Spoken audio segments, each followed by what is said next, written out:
Sawadee Krap and welcome to another Funkit Pod here from beautiful Bangkok. I was hesitating because I was thinking, should I still call it MMA Monday?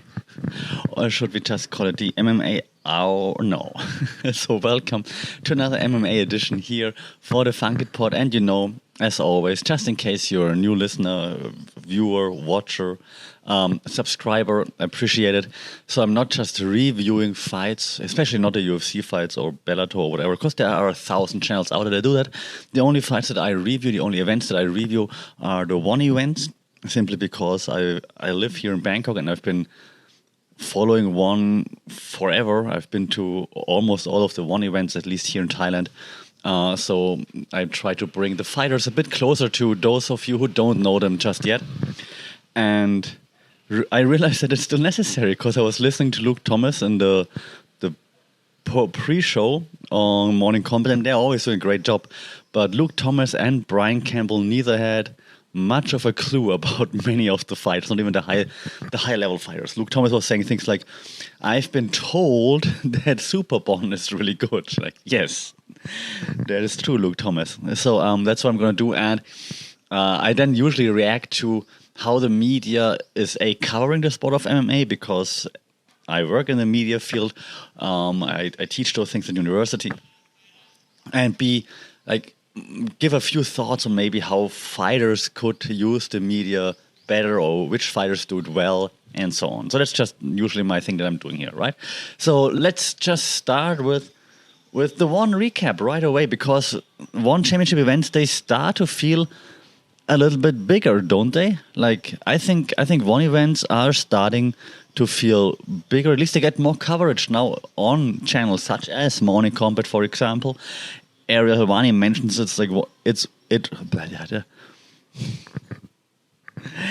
Ariel Helwani, I'm sorry, I just finished training. Ariel Helwani mentions it once in a while as well. He's got DJ on sometimes, which is great, of course. So let's talk about one and this past event. And if you watched, you realized one thing. At one championship, things are happening quite fast, right? We had two fighters drop because of weight problems / weight issues. Anissa Maxson, who was scheduled to fight in a mixed rules bout against Stam Fairtex, didn't make it, and she didn't miss weight as far as I'm concerned. She just didn't make the weigh-in window and the hydration window. She posted on her personal social media that it was a family issue. That's why she couldn't make it. And then the opponent for Supergirl, Anna Jarenczak, apparently missed weight. At least that's what I read on social media when I asked, why is she out?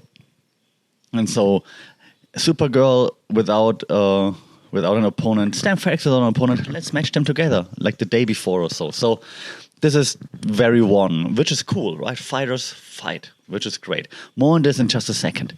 But let's just now break it just down from top to bottom. So main event, Superbon, Sing My Win, Superbon, who had this highlight reel knockout over Giorgio Petrosian to claim the title. He was facing the Grand Prix winner, Jinga Allazov. We need to work on a better nickname, Genghis here. And if you've seen or listened to my preview, I was completely wrong. Not completely wrong. I said Allazov is coming out, storming, lots of power, forward pressure, and that's exactly what he did. I just thought Superbon would be able to avoid it a bit better, would stick and move a bit more until Allazov maybe gets tired a bit more.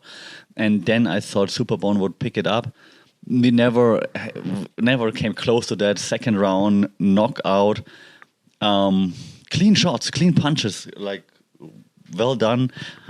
It seems like Superbon wasn't expecting the power of Allazov, or was just not used to the couldn't dodge the punches, obviously, and just couldn't handle the power. So Allazov looked shredded, he looked crazy, and great great performance. I was about to say coming out performance, but I mean, we've known him because we've watched him all through the Grand Prix. And it's funny because I think his record was 3-1 in one championship, meaning he lost his first fight apparently. Then he won 3 straight in the Grand Prix, and now he's a champion. So what a resurrection! But after one loss, it's not a bad thing. But you see what I'm saying, right? Lose one and then just like tear it all down, which is very, very impressive.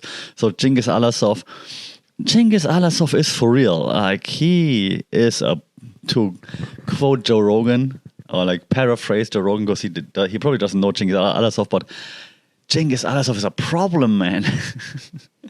He's a problem. Hey, Joe Rogan, if you need some insights into one championship, always here to talk. So Cengiz Allazov is here to stay. He's a problem.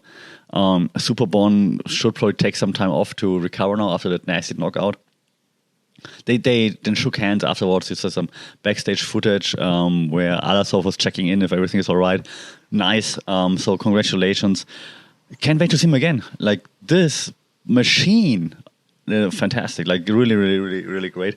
The one thing I just don't like in kickboxing is just the kickboxing rule set, especially the Thai, or the one kickboxing rule set, and more on this now as we move to the second fight. Because in the second fight we had a Superlek, the kicking machine, Kat Mugao versus Daniel Puertas. And I told you earlier, in my preview that I think Superlek's just gonna outpoint Daniel Puertas. And yes, he did apparently, but that was dicey. To quote another great MMA journalist, reporter, that was dicey for Superlek. So you definitely could have given it to Daniel Puertas. Demetrius Johnson on commentary thought Puertas did enough to get the victory. If it wasn't in Thailand, I would have thought Puertas would have gotten the victory too, to be honest. He did a smarter fight. I was a bit annoyed with a few things. Like, one, in kickboxing, there is no clinching, right? So in Muay Thai, you go forward and then eventually you just clinch up and drag each other around and try to land knees in transition and stuff like this. In kickboxing, there's no clinching. Okay. So Superlek tends to clinch, but then even when he didn't want to clinch, Puertas was just moving forward, kind of like making Superlek clinch. Like, come on, if you want to do something, just clinch me. And Superlek like, I don't want to, but okay. And then eventually Superlek got a yellow card for clinching, which was in the later rounds mostly initiated by Puertas, though. Like, I mean, Puertas did initiate the clinch. So what I'm meaning is he moved just forward towards Superlek, and he's like, well, if you can't get out of the way, I know you're gonna clinch me up. So whatever, that doesn't count. And he was just forcing Superlek to basically clinch him up. Smart, bit annoying, but smart. What really is annoying though, and I agree with Caposa on social media there. If you're into martial arts, you probably follow Caposa. If not, follow at Grabaka Hitman, Grabaka_Hitman. Caposa, best social media account when it comes to MMA out there.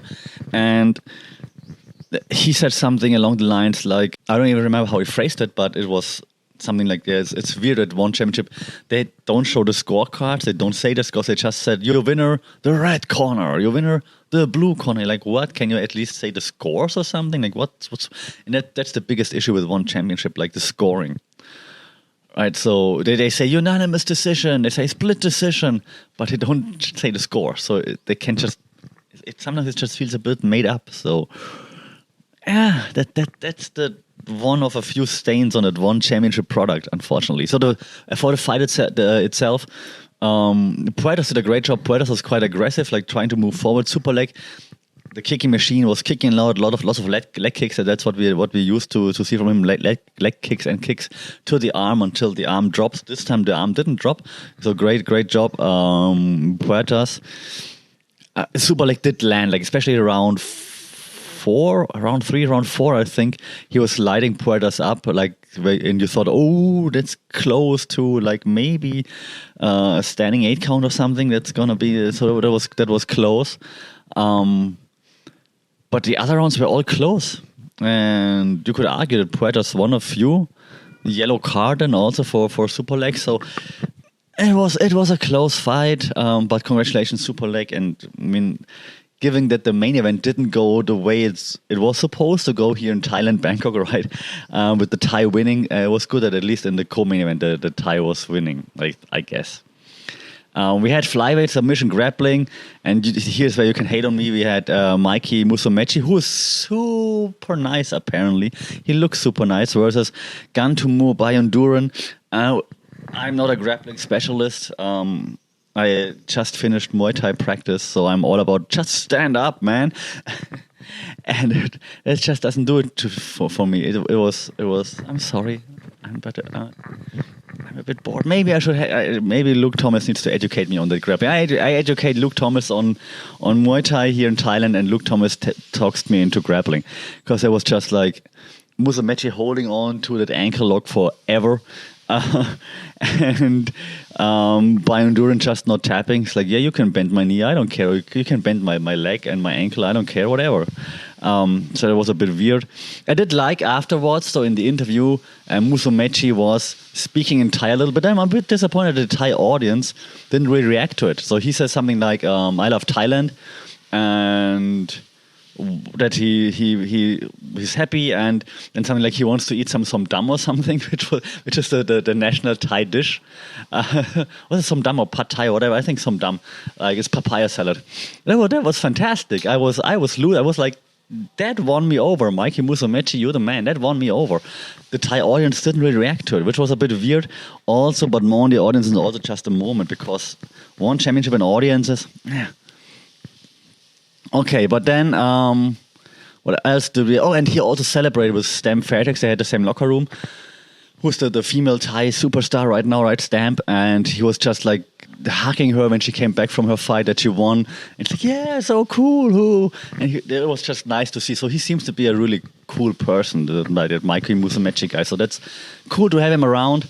Maybe I just need to get more into the whole grappling kind of thing. We had the fight with the biggest noise, the biggest pop was, and it's always the case, like I've been to so many one events, and every time Ong La, the Burmese Python Sang fights, it's ridiculously, I don't know where they get all the Burmese people. I mean, there are lots of people from Burma, from Myanmar, working in Thailand, obviously.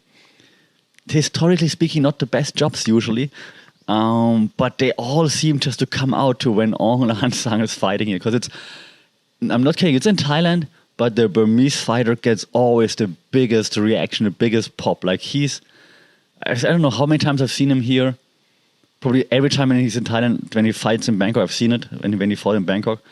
And he always gets the biggest pop, which is awesome. And he lives in the US, right? So it's not like he trains here a lot or whatever. He lives in the US, he trains with Henry Hooft at Killcliff. So he's not a resident here, but he gets the biggest reception of all the fighters every time he's here, which is awesome. He defeated Gilberto Gipa Galvao.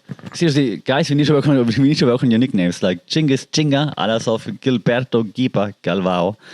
TKO at 129 of round 1, so he just mauled him. That's exactly what I predicted. Not. I said Ong La Sang, I pick him. He should have the edge, but it's going to be tough because Galvao is just such a big, muscly guy. Didn't matter. Ong La is like, I'm taking care of this. Awesome. I like to see vintage Ong La Sang. The last two fights, fantastic. Ong La, let's go, man. It's awesome. It's great to see Ong La Sang still doing that thing. I said it in the pre-show. He's one of the guys who got me into like one championship. Like when in the beginning, like when they had like a fight, I think in Myanmar, in Yangon, before all the shit went down in Myanmar. It was fantastic. Like Ong La is just, he's the man. Like he's the one championship man for me. He's great.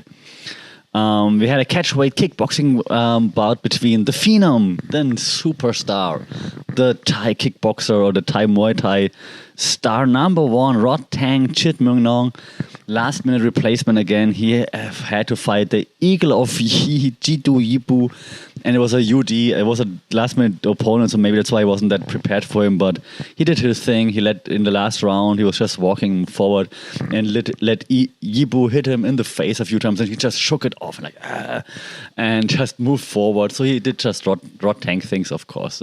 Rod tank does was rod tank does. Yeah, we need to see him against better competition again, because this is. Yeah.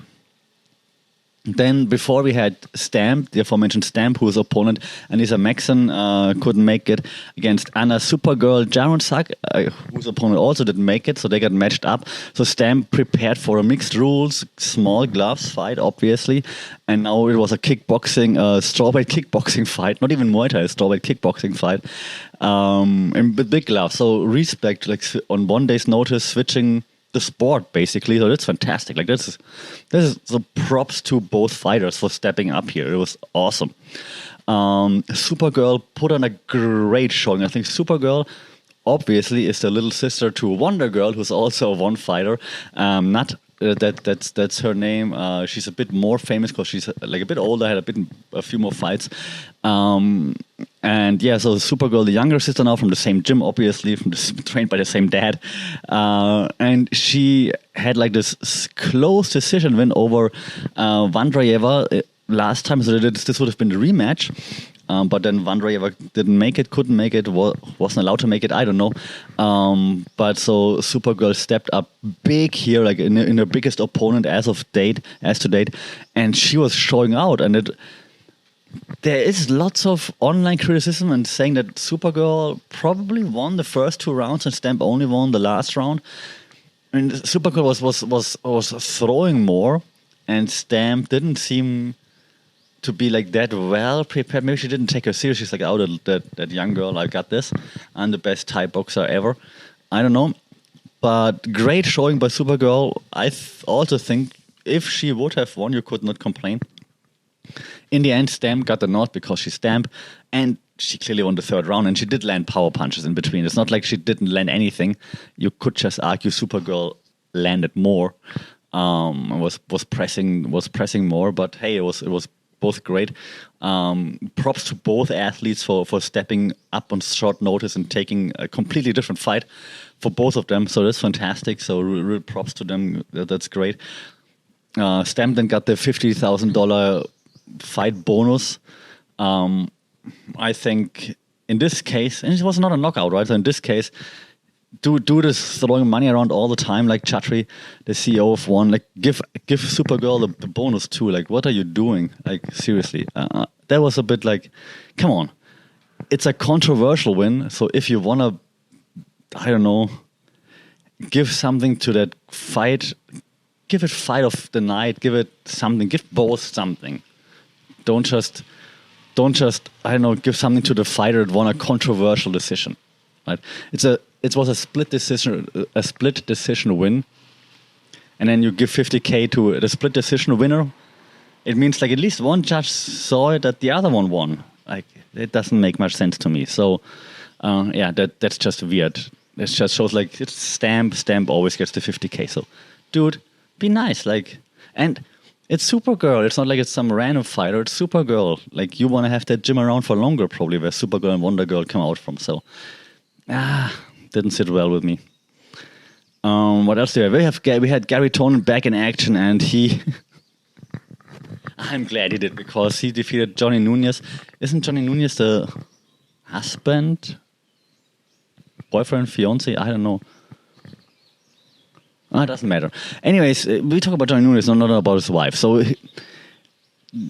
his nickname is Johnny Boy. So thank you, Gary Tonin, for defeating Johnny Boy. Submission Kimura, 153 round 1. Yeah, that was quick. So it's Gary Tonin. His post-fight speech, let's just not talk about that, because but inside the cage, great job there.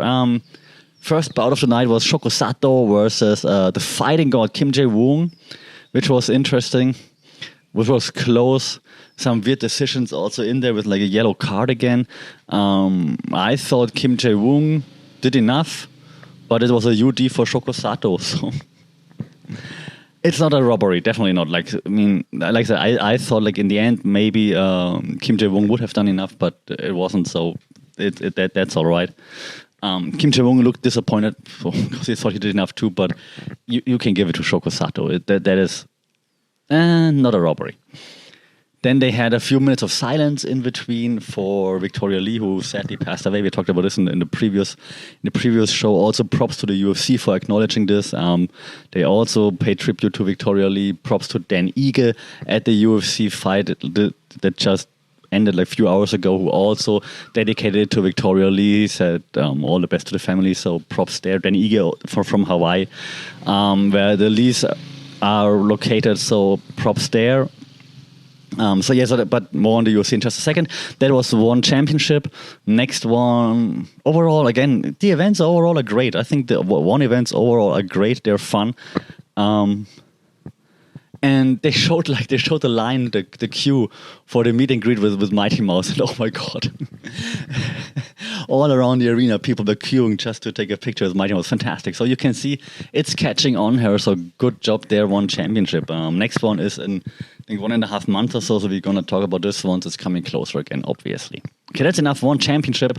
Let me know what you thought about one championship. Now, also very quickly, we talk about the UFC. And again, no, I'm not reviewing the fights. You've probably seen it. You read it.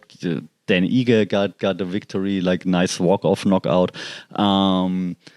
We got Sean Strickland with a vintage Sean Strickland performance. So also congrats there. Vintage Sean Strickland press conference as well. Also congrats there. So and this leads me to the media. Like Sean Strickland.